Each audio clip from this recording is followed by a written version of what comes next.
Bien, tenemos en esta carta entonces, como estaba comentando, que el regente del ascendente viene significado por Júpiter, que se encuentra en su signo de exaltación. Eso quiere decir que el consultante, que la persona que estaba preguntando acerca de esta situación sentimental, la persona pregunta cómo le irá en el amor, viene significada por esa posición. La persona, como podéis ver, quiere tomar pues, decisiones en relación con el placer, y vemos que ahí Júpiter, como se encuentra exaltado en la casa quinta, nos está indicando pues, que la persona tiene una gran necesidad de entregarse a nivel sentimental y de servir a un vínculo por el cual pues, está dispuesta a, digamos, entregarse incondicionalmente. Esto lo digo porque el regente del descendente, que nos va a hablar del compromiso, de lo que el compromiso implica, se encuentra en la casa octava de la carta horaria. Y como sabéis, siempre cuando levantamos una carta horaria estamos analizando la circunstancia desde la perspectiva del consultante. Si queremos, obviamente, ver pues la carta desde el punto de vista de la otra persona, podemos hacer pues lo que se llama la derivación de la carta y podemos obtener más detalles. Pero no es lo que nos interesa, porque en la astrología pues trabajamos de este modo. La persona es el que nos pregunta, es el centro de la carta, y por lo tanto quien tiene que comprender la experiencia que está viviendo en el exterior. Es quien puede, por lo tanto, cambiar las circunstancias o cambiar dentro de sí mismo lo que sea necesario, o actuar con ventaja a la hora de comprender pues, ciertos patrones o circunstancias inconscientes. Bien, vemos que en este sentido el regente del descendente, que por lo tanto representa el compromiso, es importante el signo en el que se encuentre, porque si Mercurio se encontrase en un signo donde Júpiter se exaltase o donde Júpiter tuviese una gran dignidad, ahí veríamos que la persona estaría realmente enamorada de nuestro consultante, tendría sentimientos pues, de entusiasmo hacia la relación, tendría sentimientos de entusiasmo hacia el vínculo. En cambio, si la persona se encuentra en un lugar donde el consultante que nos está preguntando, ese planeta se cae o tiene pues un detrimento, pues veríamos obviamente que hay un rechazo, un desprecio hacia la actitud de nuestro consultante. Es por eso que es muy relevante observar realmente el signo donde se encuentra el regente del ascendente y el signo donde se encuentra el regente, o sea, ascendente y descendente en una carta de relaciones. Y bueno, como veis, hay una concordancia muy interesante en esta carta, y es que el regente de la casa 5 se encuentra en la casa 1 y el regente de la casa 1 se encuentra en la casa 5, lo que quiere decir bueno, pues que hay una reciprocidad, hay una consonancia entre lo que la persona quiere entregar y quiere recibir en relación con el placer. Es como si la persona estuviese muy enfocada realmente en obtener un vínculo de placer y en tomar decisiones que la lleven personalmente a esa circunstancia. Y bueno, vemos que la luna se encuentra en los primeros grados del signo de Piscis, en el ascendente. Y bueno, es interesante, como sabéis, pues ver un poco cuáles son los aspectos que ha hecho la luna. Si vemos el aspecto de la luna, que se encuentra en el grado 826, vemos que viene exactamente de hacer un aspecto con Marte. Marte en esta carta representa, digamos, pues la aventura que la persona quiere emprender. La persona quiere emprender una aventura. Como vemos que es un contacto del pasado, ¿vale? Podemos ver que es un contacto que nos habla de una circunstancia que ya ocurrió, nos habla de un acontecimiento pasado. Y vemos que Marte se encuentra en la caída, perdón, sí, Marte se encuentra en la caída de la Luna. Esto quiere decir, pues, que esa aventura que se ha iniciado en el pasado, porque es un contacto pasado, supone, digamos, una frustración en cuanto a lo que el placer representa. Digo esto ¿por qué? Porque el regente de la 5, que es el placer, está en la casa 1 y el contacto se da entre la luna, que es el placer, y se da entre la aventura. Y es un contacto que, como sabéis, pues la recepción es clave para entender, ¿no?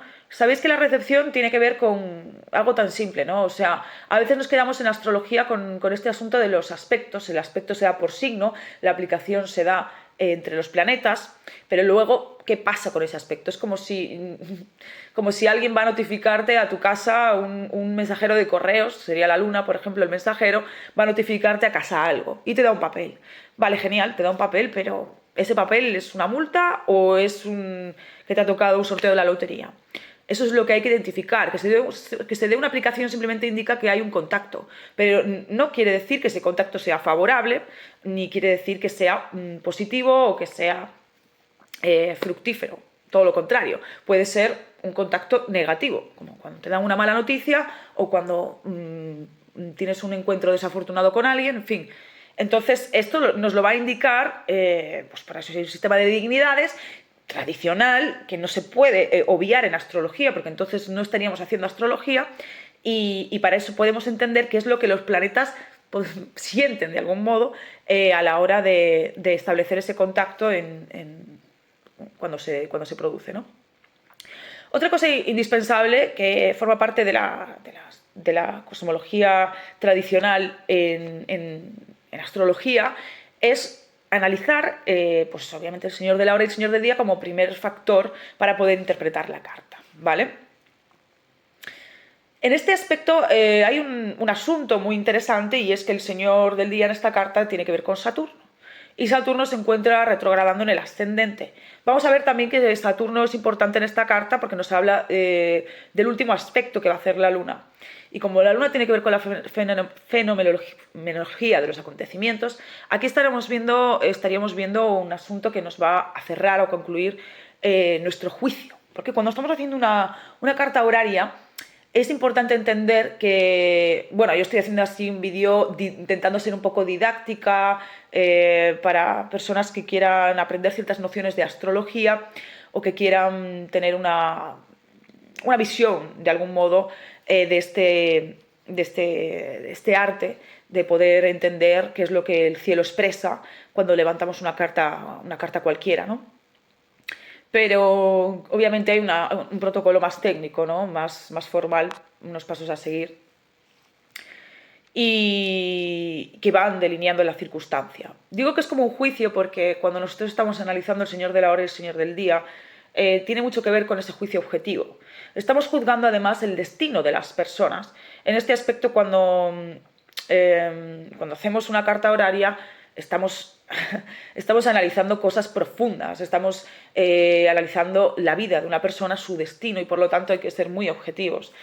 Esto es pues igual que ocurre en cualquier juicio legal, por ejemplo, ¿no? Entonces, en este sentido, el señor del día y el señor de la hora nos van a hablar de qué es lo que nosotros podemos intervenir en esto, ¿no? Son como las pruebas pertinentes para poder juzgar qué es lo que se puede realmente juzgar en esta circunstancia, qué es lo que el cielo, qué es lo que el universo te está queriendo transmitir en relación a la pregunta que tú le estás planteando y qué es lo que es pertinente en este momento que tú sepas en relación a eso. Y bueno, en el aspecto de las relaciones, obviamente, hay algo muy interesante y es que si Mercurio es el regente del descendente y se está acercando a Júpiter, pues el compromiso se va a efectuar en el futuro. Pero si Mercurio se está alejando de Júpiter, el compromiso se está deshaciendo o se está frustrando.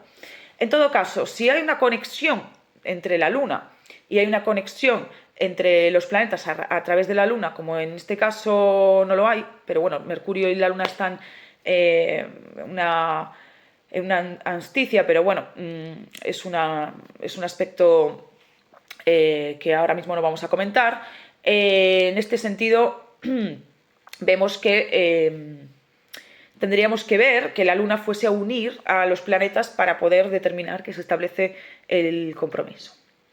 Entonces, los siguientes contactos, como decía, nos van a indicar qué es lo que va a ocurrir en el vínculo. Si la Luna, en este caso, viene de un aspecto con Marte, como hemos dicho, ahí ha habido una frustración en cuanto a lo que es la aventura, podemos también establecer que esa aventura que la persona ha iniciado es una aventura que tiene que ver con su confianza, es decir, es como si estuviese depositando en esa experiencia extraordinaria que la persona quiere vivir, pues un aprendizaje muy, muy conectado con su autoestima, lo cual en una relación, bueno, puede ser favorable o no hasta cierto punto, en el sentido de que ahí la persona está buscando iniciar un ciclo en cuanto a su autoestima, en el refrendo de esta aventura, pero vemos que ahí, como comentamos, la luna se encuentra en caída, por lo tanto la circunstancia no es del todo agradable en cuanto al placer.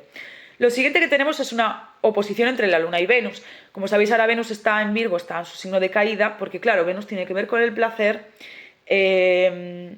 y en este aspecto un planeta benéfico como Venus, que es un planeta benéfico menor, en un signo frío y seco como Virgo, pues se vuelve muy racional, se vuelve frío, y por eso, bueno, está conjunto al nodo sur. Además, en el amor es una posición que no es interesante. Igualmente tenemos esa oposición. Fijaos qué descriptiva es la carta en cuanto a los acontecimientos a futuro, porque la astrología nos permite predecir a futuro, pues porque 1 más 1 son 2, y si la luna viene de un contacto en 3 grados y tú puedes medir cuál es el siguiente contacto, es absurdo intentar dilucidar o discutir si la astrología es predictiva o no, porque la propia astrología es una ciencia predictiva desde sus orígenes. Entonces, cuando la luna se oponga a Venus, que es un acontecimiento que tiene que ver con el futuro, que será en 10 grados, ya hablaremos en otro momento de si se puede medir el tiempo, obviamente sí, veremos que pues se da un choque. Entre la oposición vemos que hay una frustración, no significa que no se vaya a producir nada, porque la oposición sí que implica que las cosas ocurren, pero vemos que se oponen el placer y las rutinas de entrega en relación al vínculo, porque eso es lo que viene significado por Venus, conjunción con el nodo sur, ¿vale? Ahí se da esa oposición. Igualmente luego vemos que hay un aspecto muy bueno, que es ese trígono entre la Luna y Júpiter, que es un aspecto favorable, porque además hay recepción, y entonces cuando hay recepción, más involucrando un planeta benéfico, pues hay una circunstancia óptima y beneficiosa que se manifiesta y que es trascendente en relación a los vínculos a nivel personal para esta persona en relación al placer. Hay, digamos, una experiencia de entrega, de placer genuina y auténtica. Y luego vemos que la Luna se va a esa oposición con Saturno, todo empieza con un aspecto de un maléfico y termina con un aspecto de un maléfico, lo que nos habla de que el condicionamiento que esta persona está estableciendo en relación a las expectativas y la entrega incondicional en los vínculos frustra el placer, pues por una visión demasiado dogmática de cómo tienen que ser las cosas. Fijaos qué clara es la astrología. Bueno, dejo por aquí el vídeo de hoy, seguiremos profundizando en otro momento. Un abrazo.